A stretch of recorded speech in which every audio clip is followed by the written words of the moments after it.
गुरुर्ब्रह्मा गुरुर्विष्णु गुरुर्देवो महेश्वरः।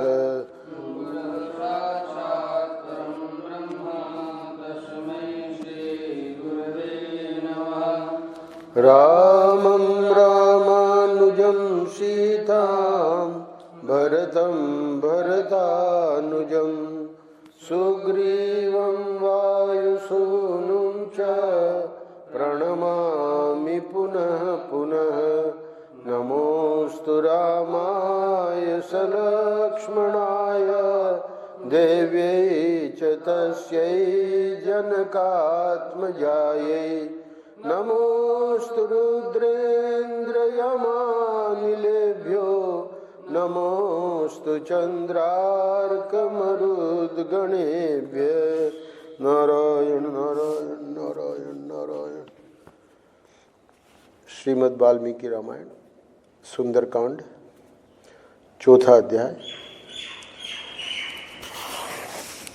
अब लंकिनी यहाँ राक्षसी लंकापुरी उसका नाम लिया है वाल्मीकि रामायण में। तो उसने भी अंत में कहा कि हे वनेश्वर, हे वानरेश्वर, राक्षस राज रावण के द्वारा पालित यह सुंदरपुरी अभिशाप से नष्ट प्राय हो चुकी है। अतः इसमें प्रवेश करके आप स्वेच्छानुसार सुखपूर्वक सर्वत्र सती साध्वी जनक नंदिनी सीता की खोज कीजिए।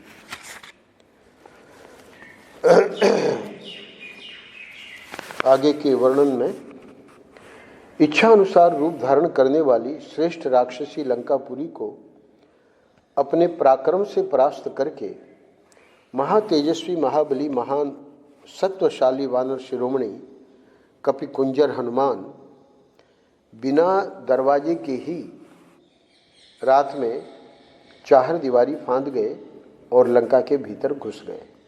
तो ये लंका का मुख्य द्वार है। अब लंका में प्रवेश कर लिए हैं, दरवाजे के भीतर से नहीं, चार दीवारी फांद के। कपिराज सुग्रीव का हित करने वाले हनुमान जी ने इस तरह लंकापुरी में प्रवेश करके मानो शत्रुओं के सिर पर अपना बायां पैर रख दिया। सत्वगुण से संपन्न पवन पुत्र हनुमान उस रात में परकोटी के भीतर प्रवेश करके बिखेरे गए फूलों से सुशोभित राजमार्ग का आश्रय ले उस रमणीय लंकापुरी की ओर चले। अब मेन गेट से राजमार्ग पर आ गए हैं, लंकापुरी की ओर बढ़ रहे हैं। जैसे आकाश श्वेत बादलों से सुशोभित होता है, उसी प्रकार वह रमणीय पुरी अपने श्वेत मेघ सदृश गृहों से उत्तम शोभा पा रही थी। वे गृह अट्टहास जनित उत्कृष्ट शब्दों तथा वाद्य घोषों से मुखरित थे। उनमें वज्रों तथा अंकुशों के चित्र अंकित थे और हीरों के बने हुए झरोके उनकी शोभा बढ़ाते थे। उस समय लंका श्वेत बादलों के समान सुंदर एवं विचित्र राक्षस गृहों से प्रकाशित हो रही थी।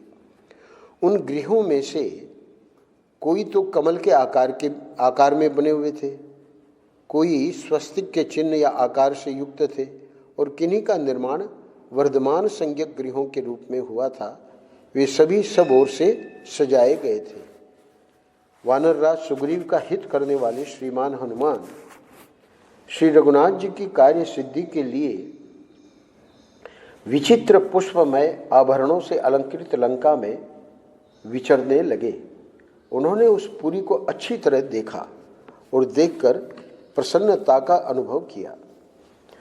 उन कपिश्रेष्ठ ने जहाँ तहाँ एक घर से दूसरे घर पर जाते हुए विविध आकार प्रकार के भवन देखे तथा हृदय, कंठ और मूर्धा इन तीन स्थानों से निकलने वाले मंद, मध्यम और उच्च स्वर से विभूषित मनोहर गीत सुने। उन्होंने स्वर्गीय अप्सराओं के समान सुंदरी तथा काम वेदना से पीड़ित कामिनियों की करधनी और पायजेबों की झंकार सुनी।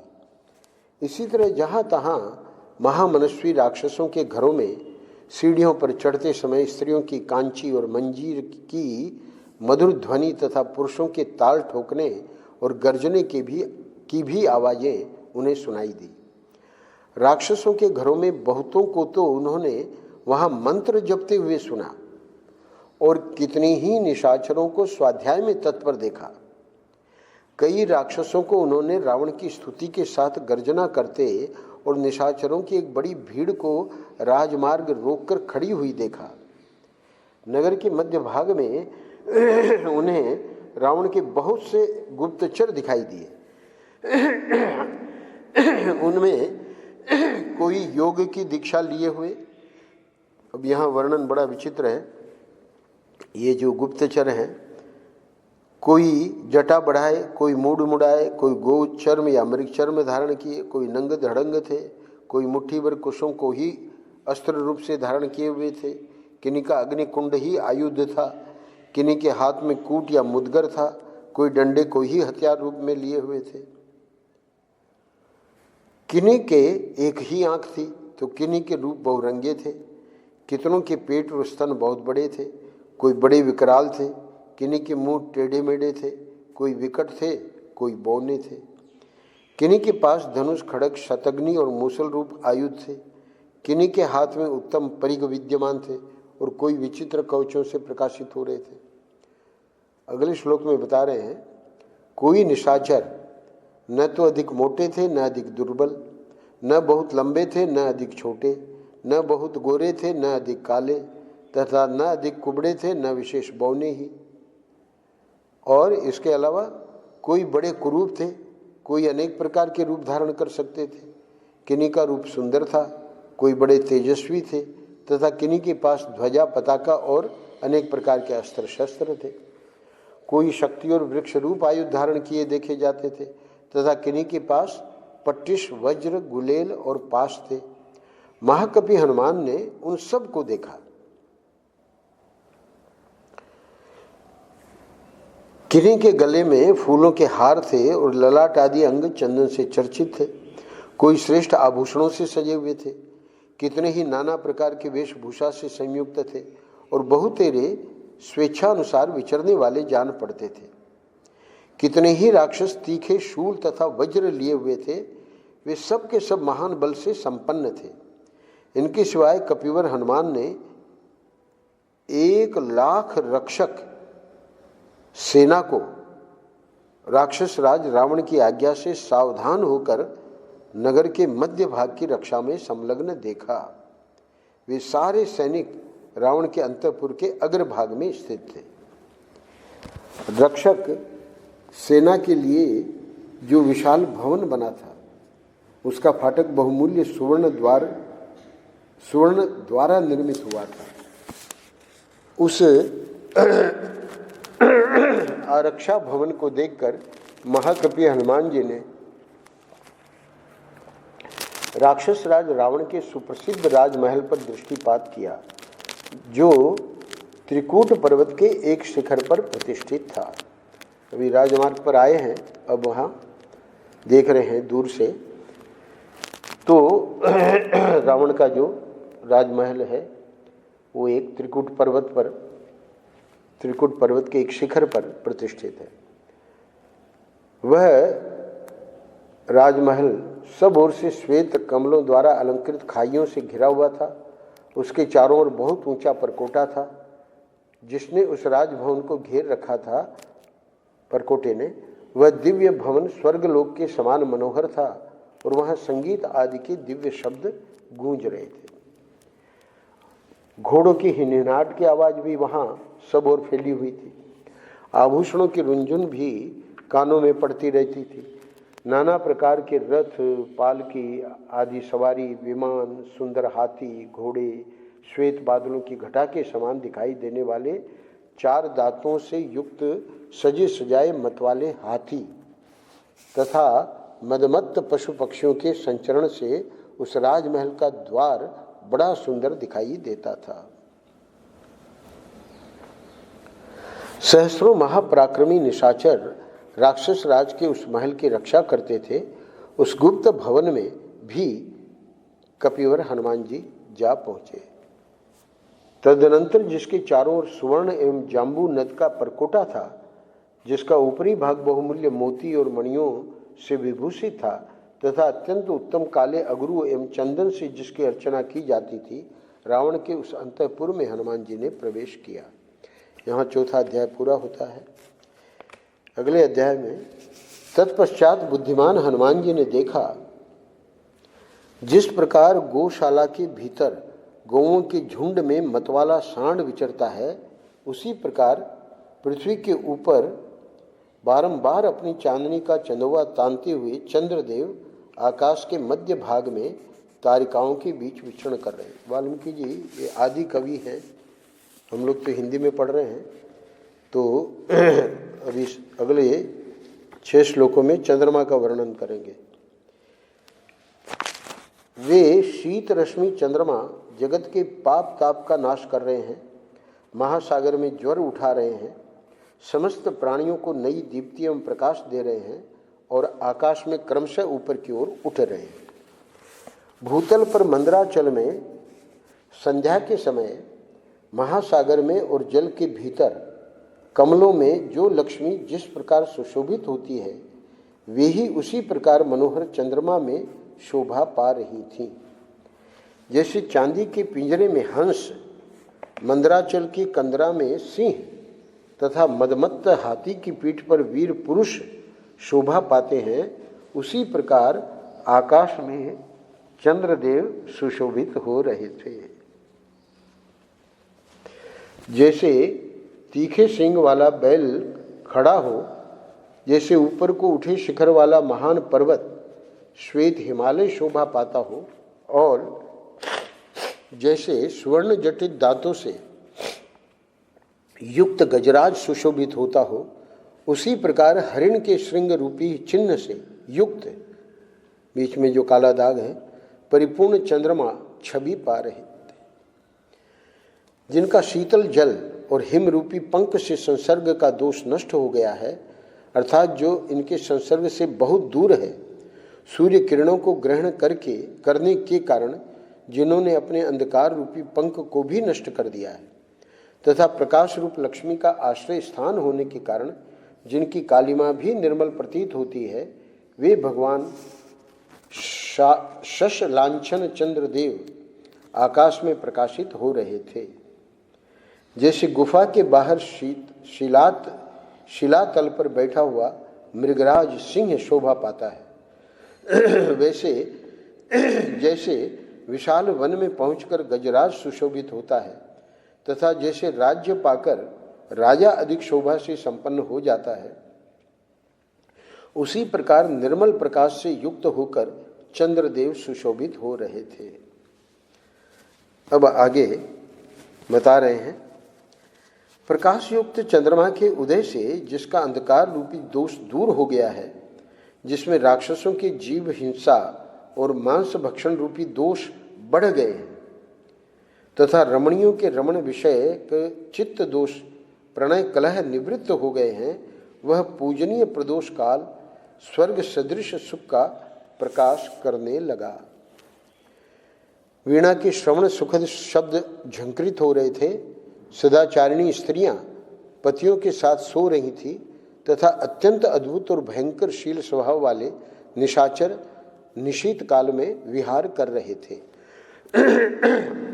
बुद्धिमान वानर हनुमान ने वहां बहुत से घर देखे।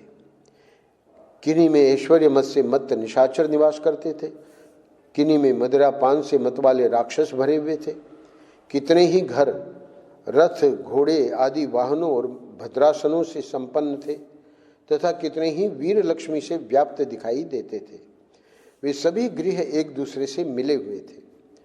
राक्षस लोग आपस में एक दूसरे पर अधिक आक्षेप करते थे, अपनी मोटी मोटी भुजाओं को भी हिलाते और चलाते थे, मतवालों की सी बहकी बहकी बातें करते थे और मदिरा से उन्मत्त होकर परस्पर कटु वचन बोलते थे। इतना ही नहीं, वे मतवाले राक्षस अपनी छाती भी पीटते थे, अपने हाथ आदि अंगों को अपनी प्यारी पत्नियों पर रख देते थे, सुंदर रूप वाले चित्रों का निर्माण करते थे और अपने सुदृढ़ धनुषों को कान तक खींचा करते थे। हनुमान जी ने यह भी देखा कि नायिकाएं अपने अंगों में चंदन आदि का अनुलेपन करती हैं, दूसरी वहीं सोती हैं तीसरी सुंदर रूप और मनोहर मुख वाली ललनाएं हंसती हैं तथा अन्य वनिताएं प्रणय कलह से कुपित हो लंबी सांसें खींच रही हैं। चिघाड़ते हुए महान गजराजों, अत्यंत सम्मानित श्रेष्ठ सभासदों तथा लंबी सांसें छोड़ने वाले वीरों के कारण वह लंकापुरी फुफकारते हुए सर्पों से युक्त सरोवरों के समान शोभा पा रही थी।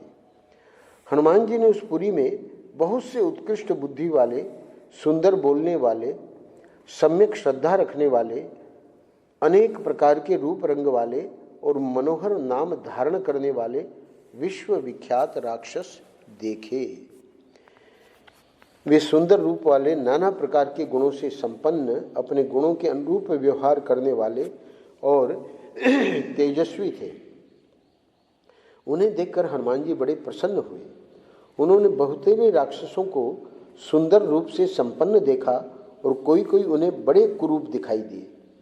तदनंतर वहां उन्होंने सुंदर वस्त्राभूषण धारण करने के योग्य सुंदरी राक्षस रमणियों को देखा, जिनका भाव अत्यंत विशुद्ध था। वे बड़ी प्रभावशालिनी थीं। उनका मन प्रियतम में तथा मधुपान में आसक्त था। वे तारिकाओं की भांति कांतिमती और सुंदर स्वभाव वाली थीं। हनुमान जी की दृष्टि में कुछ ऐसी स्त्रियां भी आईं।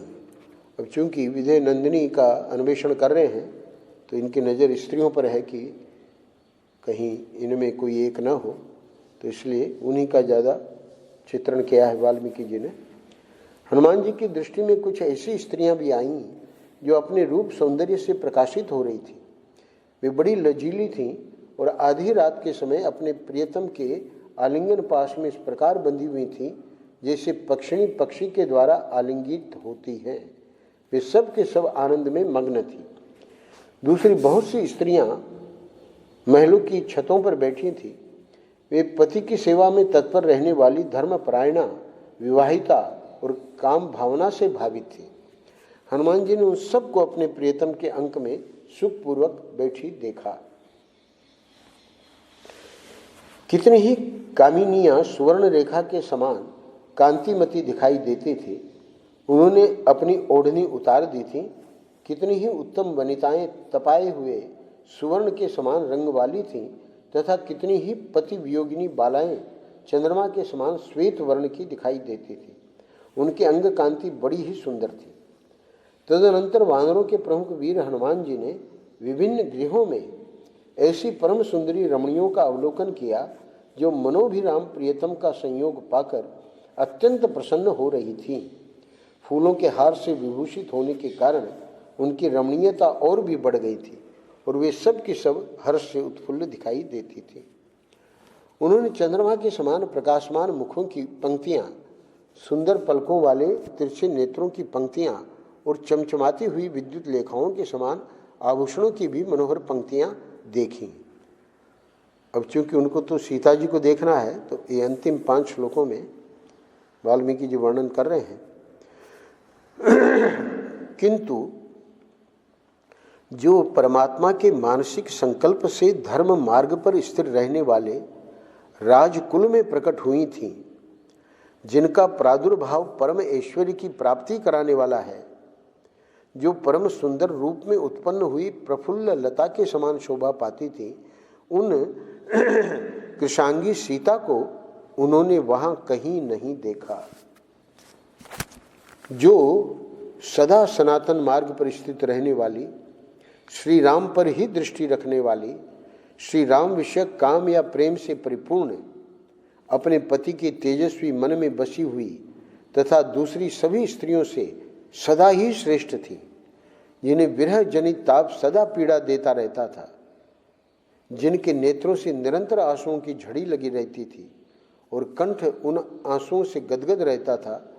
पहले संयोग काल में जिनका कंठ श्रेष्ठ एवं बहुमूल्य पदक से विभूषित रहा करता था, जिनकी पलकें बहुत ही सुंदर थीं और कंठ स्वर अत्यंत मधुर था तथा जो वन में नृत्य करने वाली मयूरी के समान मनोहर लगती थी, जो मेघ आदि से आच्छादित होने के कारण अव्यक्त रेखा वाली चंद्रलेखा के समान दिखाई देती थी, धूली धूसर स्वर्ण रेखा सी प्रतीत होती थी, बाण के आघात से उत्पन्न हुई रेखा यानी चिन्ह सी जान पड़ती थी तथा वायु के द्वारा उड़ाई जाती हुई बादलों की रेखा सी दृष्टिगोचर होती थी। वक्ताओं में श्रेष्ठ नरेश्वर श्री रामचंद्र जी की पत्नी उन सीता जी को बहुत देर तक ढूंढने पर भी जब हनुमान जी न देख सके तब वे तत्क्षण अत्यंत दुखी और शिथिल हो गए। यहाँ 5वां अध्याय पूरा होता है। अगले अध्याय में वर्णन करते हैं, अभी रावण के अंतपुर में नहीं पहुँचे हैं। फिर इच्छा अनुसार रूप धारण करने वाले कपिवर हनुमान जी बड़ी शीघ्रता के साथ लंका के 7 महले मकानों में यथेच्छ विचरने लगे। अत्यंत बल वैभव से संपन्न वे पवन कुमार राक्षस राज रावण के महल में पहुँचे, जो चारों ओर से सूर्य के समान चमचमाते हुए स्वर्णमय परकोटों से घिरा हुआ था। जैसे सिंह विशाल वन की रक्षा करते हैं, उसी प्रकार बहुत तेरे भयानक राक्षस रावण के उस महल की रक्षा कर रहे थे। उस भवन का निरीक्षण करते हुए कपिकुंजर हनुमान जी मन ही मन हर्ष का अनुभव करने लगे। वह महल चांदी से मढ़े हुए चित्रों, सोने जड़े हुए दरवाजों और बड़ी अद्भुत जोड़ियों द्वारा सुंदर द्वारों से युक्त था। हाथी पर चढ़े हुए महावत तथा श्रमहीन शूरवीर वहां उपस्थित थे, जिनके वेग को कोई रोक नहीं सकता था। ऐसे रथवाहक अश्व भी वहां शोभा पा रहे थे। सिंहों और बाघों के चमड़ों के बने हुए कवचों से वे रथ ढके हुए थे। उनमें हाथी दांत, सुवर्ण तथा चांदी की प्रतिमाएं रखी हुई थी। उन रथों में लगी हुई छोटी छोटी घंटिकाओं की मधुर ध्वनि, घंटिकाएं हवा के कारण ध्वनि करती है, वहाँ होती रहती थी वो ध्वनि। और ऐसे विचित्र रथ उस रावण भवन में सदा आ जा रहे थे। रावण का वह भवन अनेक प्रकार के रत्नों से व्याप्त था। बहुमूल्य आसन उसकी शोभा बढ़ाते थे। उसमें सब और बड़े बड़े रथों के ठहरने के स्थान बने थे और महारथी वीरों के लिए विशाल वास स्थान बनाए गए थे। दर्शनीय एवं परम सुंदर नाना प्रकार के सहस्त्रों पशु और पक्षी वहां सब और भरे हुए थे। सीमा की रक्षा करने वाले विनयशील राक्षस उस भवन की रक्षा करते थे। वह सब ओर से मुख्य मुख्य सुंदरियों से भरा रहता था। वहाँ की रत्न स्वरूपा युवती रमणियाँ सदा प्रसन्न रहा करती थीं। सुंदर आभूषणों की झनकारों से झंकृत राक्षस राज का वह महल समुद्र के कलकलनाद की भांति मुखरित रहता था। वह भवन राजोचित सामग्री से पूर्ण था, श्रेष्ठ एवं सुंदर चंदनों से चर्चित था तथा सिंहों से भरे हुए विशाल वन की भांति प्रधान प्रधान पुरुषों से परिपूर्ण था। वहाँ भेरी और मृदंग की ध्वनि सब ओर फैली हुई थी। वहाँ शंख की ध्वनि गूंज रही थी। उसकी नित्य पूजा एवं सजावट होती थी भवन की, और पर्वों के दिन वहाँ होम किया जाता था। राक्षस लोग सदा ही उस राजभवन की पूजा करते थे। वह समुद्र के समान गंभीर और उसी के समान कोलाहल पूर्ण था। महामना रावण का वह विशाल भवन महान रत्नमय अलंकारों से अलंकृत था। उसमें हाथी, घोड़े और रथ भरे हुए थे तथा वह महान रत्नों से व्याप्त होने के कारण अपने स्वरूप से प्रकाशित हो रहा था। महाकपि हनुमान ने उस राजभवन को देखा। देखकर कपिवर हनुमान ने उस भवन को लंका का आभूषण ही माना। तदनंतर वे उस रावण भवन के आसपास ही विचरने लगे। अब रावण भवन के आसपास जब विचरते हैं तो करीब करीब 40 उसके जो खास खास हैं, उनको यहाँ वाल्मीकि जी ने क्रम से गिनाया है। उनके भवनों को देखते हुए इस प्रकार वे एक घर से दूसरे घर में जाकर राक्षसों के बगीचों के सभी स्थानों को देखते हुए बिना किसी भय से अट्टालिकाओं पर विचरण करने लगे। यहाँ जो निर्भीकता है हनुमान जी में, वो भगवान की कृपा से। महान वेगशाली और पराक्रमी वीर हनुमान वहाँ से कूदकर प्रहस्त के घर में उतर गए। फिर वहाँ से उछले और महापार्श्व के महल में पहुँच गए। तदनंतर वे महाकपि हनुमान मेघ के समान प्रतीत होने वाले कुंभकर्ण के भवन में और वहां से विभीषण के महल में कूद गए। इसी तरह क्रमशः वे महोदर, विरूपाक्ष, विद्युजिह्व और विद्युन्माली के घर में गए। अब वहाँ मानस में गोस्वामी जी ने विभीषण के घर पे जब पहुँचे हैं तो सब पूरा प्रसंग अलग है और यहाँ प्रसंग अलग है। इसके बाद महान वेगशाली महाकपि हनुमान ने फिर छलांग मारी और वे वज्र, दंष्ट्र, शुक तथा बुद्धिमान सारण के घरों में जा पहुंचे। इसके बाद वे वानर युद्धपति कपिश्रेष्ठ इंद्रजित यानी मेघनाद के घर में गए और वहां से जम्बूमाली तथा सुमाली के घर में पहुंच गए। तदनंतर वे महाकपि उछलते कूदते हुए रश्मि केतु, सूर्य, शत्रु और वज्र काय के महलों में जा पहुंचे।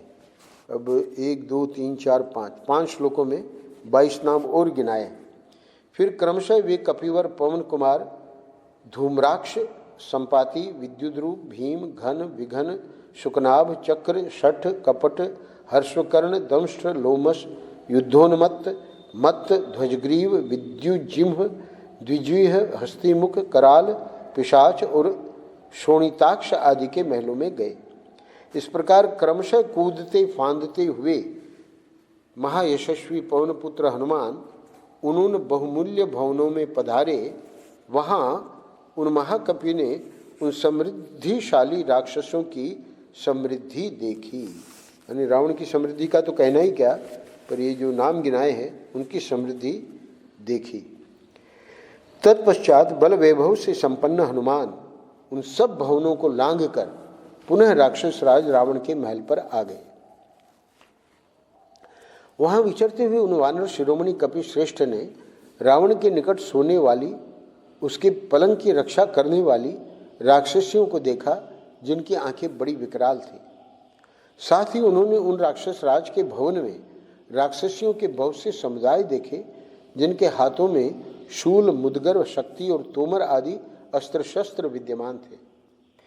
उनके सिवाय वहां बहुत से विशालकाय राक्षस भी दिखाई दिए जो नाना प्रकार के हथियारों से लैस थे। इतना ही नहीं, वहां लाल और सफेद रंग के बहुत से अत्यंत वेगशाली घोड़े भी बंधे हुए थे। साथ ही अच्छी जाति के रूपवान हाथी भी थे। हाथियों का वर्णन कर रहे हैं 2 श्लोक में, जो शत्रु सेना के हाथियों को मार भगाने वाले थे। वे सब के सब गज शिक्षा में सुशिक्षित, युद्ध में ऐरावत के समान पराक्रमी तथा शत्रु सेनाओं का संहार करने में समर्थ थे। वे बरसते हुए मेघों और झरने बहाते हुए पर्वतों के समान मद की धारा बहा रहे थे।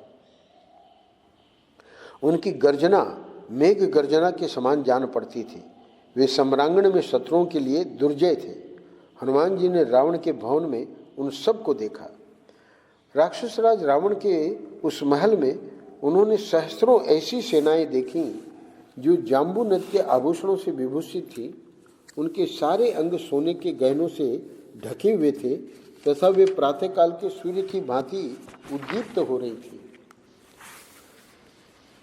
ये 6ठा अध्याय आज पूरा करते हैं। पवनपुत्र हनुमान जी ने राक्षस राज रावण के उस भवन में अनेक प्रकार की पालकियां, विचित्र लतागृह, चित्रशालाएं, क्रीड़ा भवन, काष्ठमय क्रीड़ा पर्वत, रमणीय विलास गृह और दिन में उपयोग में आने वाले विलास भवन भी देखे। उन्होंने वह महल मंदराचल के समान ऊंचा, क्रीड़ा मयूरों के रहने के स्थानों से युक्त, ध्वजाओं से व्याप्त, अनंत रत्नों का भंडार और सब ओर से निधियों से भरा हुआ देखा। उसमें धीर पुरुषों ने निधि रक्षा के उपयुक्त कर्मांगों का अनुष्ठान किया था तथा वह साक्षात भूतनाथ महेश्वर या कुबेर के भवन के समान जान पड़ता था। रत्नों की किरणों तथा रावण के तेज के कारण वह घर किरणों से युक्त सूर्य के समान जगमगा रहा था। वानर युद्धपति हनुमान ने वहां के पलंग, चौकी और पात्र सभी अत्यंत उज्जवल तथा जाम्बू नद सुवर्ण के बने हुए ही देखे। जाम्बू नद सुवर्ण कोई विशेष होता है उससे मधु और आंसू के गिरने से वहाँ की भूमि गीली हो रही थी। मणिमय पात्रों से भरा हुआ वह सुविस्तृत महल कुबेर भवन के समान मनोरम जान पड़ता था। नूपुरों की झनकार, करधनियों की खनखनाहट, मृदंगों और तालियों की मधुर ध्वनि तथा अन्य गंभीर घोष करने वाले वाद्यों से वह भवन मुखरित हो रहा था। उसमें सैकड़ों अट्टालिकाएं थीं, सैकड़ों रमणीय रत्नों से वह व्याप्त था। उसकी ड्योढ़ियां बहुत बड़ी बड़ी थीं। ऐसे विशाल भवन में हनुमान जी ने प्रवेश किया। अगले अध्याय में कल हम देखेंगे रावण के भवन एवं पुष्पक विमान का वाल्मीकि जी वर्णन करेंगे। पुष्पक विमान को विशेष रूप से फिर अगले अध्याय में, और 9वें अध्याय में हनुमान जी का रावण के श्रेष्ठ भवन पुष्पक विमान तथा रावण के रहने की सुंदर हवेली को देखकर उसके भीतर सोई हुई सहस्रों सुंदरी स्त्रियों का अवलोकन करना। सीता जी की खोज कर रहे हैं। अब सीता जी तो नहीं दिखी, पर ये 9वां अध्याय 73 श्लोकों का है। अब जाके 10वें अध्याय में हनुमान जी का अंतःपुर में सोए हुए रावण तथा गाढ़ निद्रा में पड़ी हुई उसकी स्त्रियों को देखना तथा मंदोदरी को सीता समझकर प्रसन्न होना। अब बाद में देखा कि नहीं, वो मंदोदरी सीता नहीं हो सकती। तो इस प्रकार अभी काफी विस्तार में है ये। नारायण नारायण नारायण। श्री राम जय जय राम।